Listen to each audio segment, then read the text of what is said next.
This is NBC6 South Florida Today. Well, really good news on the medical front for those suffering from heart disease. A fairly new procedure that's being hailed as a real breakthrough. And joining us today from the Go Red for Women campaign, Dr. David Kenigsberg, and CEO for the Westside Regional Medical Center, Mary Lynn Swartz. Welcome to both of you. Thank you very much. Doc, how big is this? Well, I think it's a major improvement in being able to diagnose and treat people who pass out for an unexplained cause. It's a device that's wireless and remote, and therefore sends the information to a monitoring center, and I get informed immediately if someone has an abnormal heart rhythm, an arrhythmia. I mean, is that typically what you would guess if someone came into you with these symptoms, and this allows you to confirm the diagnosis? Or make a diagnosis that we were not suspicious of. Fast beating in the bottom chamber of the heart that could be deadly, or atrial fibrillation, fast beating in the top chamber of the heart that could cause strokes.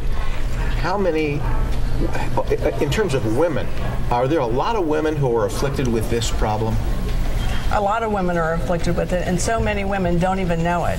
That's part of the reason that we are trying to provide them with education and information about heart disease. All right, so what's your methodology to get the word out, other than appearing on South Florida Today? We have, the American Heart Association has a national movement right now, and it's been in place for several years. It's called Go Red for Women. And we have a celebration luncheon actually this Friday, in which we provide information and education to women of all walks of life about heart disease. And the effort is really to help them improve their own well-being, but that of their family and friends as well.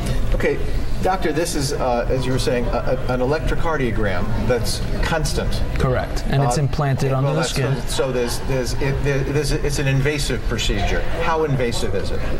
As far as the things that I do, it's probably one of the lesser invasive procedures. It involves a 3-centimeter incision, and the device is placed snug right above the muscle under the skin. One sensor? It has an antenna that's about 5 centimeters long that gets tunneled under the skin as well. Okay, because I know, like, when I get an electrocardiogram, they place these little things on several places. You don't need to have all those different places with this. That is correct. The device itself is the size of $2 $half placed one on top of the other. And how long is it in for? Recommendation 28 months, although it could be taken out earlier if we find the thing that we're looking for, the arrhythmia that we're looking for, or nothing. If patients pass out and they don't have an arrhythmia, that also gives us information. How expensive is the procedure? Will insurance cover? Insurance covers the procedure. The device itself is about $4,500. The entire hospitalization, doctor's fee, and so forth is probably under $10,000. What should a woman look for specifically before she sees her doctor in case she thinks there may be a heart-related problem? A woman should pay attention to her own signs and symptoms. Most women ignore it. We are notorious for ignoring those aches and pains within ourselves and blame it on some silly thing. And so the message really for women is pay attention, and if there's something wrong, go see your doctor. All right. Thank you both, and good luck to you. If you're interested in finding more about the wireless electrocardiogram monitoring system, call the number on your screen, 866-422-2362. And don't forget, the Go Red for Women luncheon will take place this Friday from 10 to 1:30 at the Fort Lauderdale Grand Hotel and Yacht Club. Tickets $100. For more information, again, 954-772-8100. Coming up on South Florida Today, from nail polish